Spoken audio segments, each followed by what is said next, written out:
And now, the second program in our series, A Princess of Mars.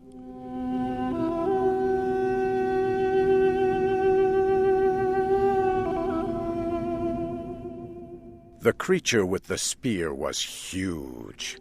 There were many other similar creatures. They had ridden behind me on the backs of large animals. Each of them carried a collection of strange-looking weapons. The one with the large spear got down from the back of his animal and began walking toward me. He was almost 5 meters tall and a dark green color. Huge teeth stuck out of his face, and his expression showed much hate and violence. I immediately knew I was facing a terrible warrior. He began moving quickly toward me with the spear. I was completely unarmed. I could not fight. My only chance was to escape. I used all my strength to jump away from him. I was able to jump almost 30 meters. The Green Martian stopped and watched my effort. I would learn later that the look on his face showed complete surprise. The creatures gathered and talked among themselves. While they talked, I thought about running away. However, I noticed several of them carried devices that looked very much like rifles. I could not run. Soon all but one of the creatures moved away. The one who had threatened me stayed. He slowly took off a metal band from his arm and held it out to me. He spoke in a strange language. Niktu maktuta sakota. Slowly he laid down his weapons. I thought this would have been a sign of peace anywhere on Earth. Why not Mars, too? I walked toward him, and in a normal voice announced my name and said I had come in peace. I knew he did not understand, but like me, he took it to mean that I meant no harm. Slowly we came together. He gave me the large metal band that had been around his arm. He turned and made signs with his hands that I should follow him. Soon we arrived at the large animal he had been riding. He again made a sign with his hands that I should ride on the same animal behind him. The group turned and began riding across the land. We moved quickly toward mountains in the distance.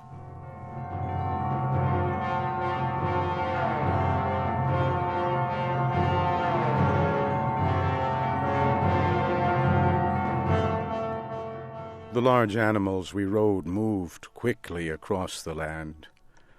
I could tell from the surrounding mountains that we were on the bottom of a long, dead sea. In time we came to a huge city. At first I thought the city was empty. The buildings were all empty and in poor repair. But soon I saw hundreds of the green warriors. I also saw green women and children. I soon learned about many cities like this. The cities were built hundreds of years ago by a people that no longer existed. The Green Martians used the cities. They moved from one empty city to another, never stopping for more than a day or two. We got down from our animals and walked into a large building. We entered a room that was filled with fierce green warriors.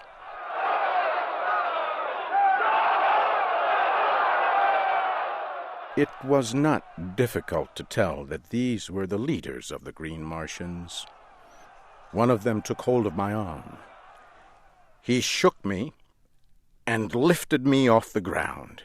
He laughed when he did so. I was to learn that Green Martians only laugh at the pain or suffering of others. This huge warrior threw me to the ground and then took hold of my arm again to pick me up. I did the only thing I could do. I hit him with my closed fist as hard as I could. The green warrior fell to the floor and did not move. The others in the room grew silent. I had knocked down one of their warriors with only my hand. I moved away from him and prepared to defend myself as best I could, but they did not move. The green Martian that had captured me walked toward me. He said in a clear voice, Tars Tarkas. Tars Tarkas. As he spoke, he pointed to his own chest. He was telling me his name. I pointed to my chest and said, My name, John Carter. He turned and said the word, Sola. Immediately, a green Martian woman came close. He spoke to her. She led me to another building and into a large room. The room was filled with equipment carried by the green Martians. She prepared something for me to eat. I was very hungry. I pointed to her and said the word Sola. She pointed at me and said my name.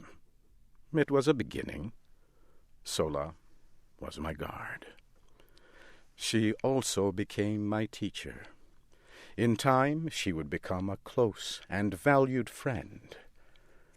As I ate my meal, my lessons in the language of the green Martians continued. 2 days later, Tars Tarkas came to my room. He carried the weapons and the metal armbands the green warriors wear. He put them on the ground near my feet. Sola told him I now understood some of their language. He turned to me and spoke slowly. The warrior you hit is dead. His weapons and the metal of his rank are yours, John Carter. He was a leader of one small group among our people. Because you have killed him, you now are a leader. You are still a captive and not free to leave. However, you will be treated with the respect you have earned. You are now a warrior among our people. Tars Tarkas turned and spoke softly. From beyond the door, a strange creature entered the room. It was bigger than a large dog and very ugly. It had rows of long teeth and 10 very short legs. Tars Tarkas spoke to the creature and pointed at me. He left. The creature looked at me, watching closely. Then Sola spoke about the creature. His name is Woola. The men of our tribe use them in hunting and war. He has been told to guard and protect you. He has also been told to prevent your escape. There is no faster creature in our world, and in a fight, they can kill very quickly. Do not try to escape, John Carter. Woola will tear you to small pieces. I continued to watch the creature named Woola. I had already seen how the green Martians treated other animals. They were very cruel. I thought, perhaps this beast can be taught to be my friend, much like a dog on earth. I walked close to the creature and began speaking in much the same way I would speak to a dog or other animal on earth. I sat down next to him while I talked softly.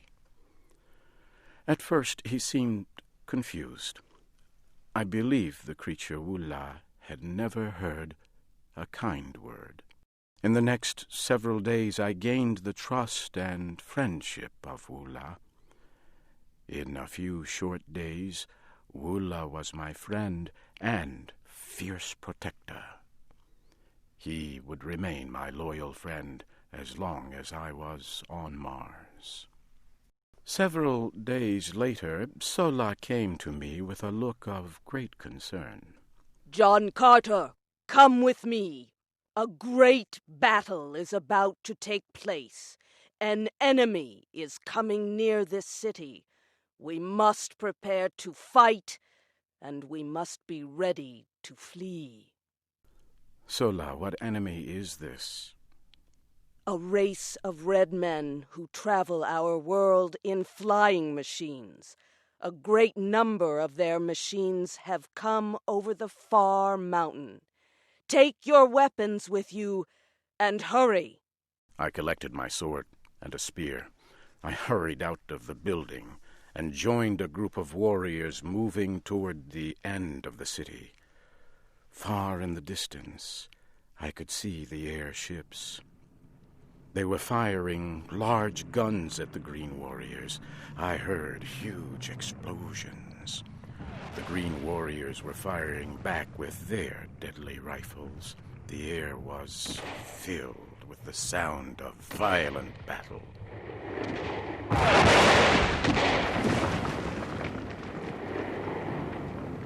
Suddenly, a huge airship exploded. It came down crashing near me.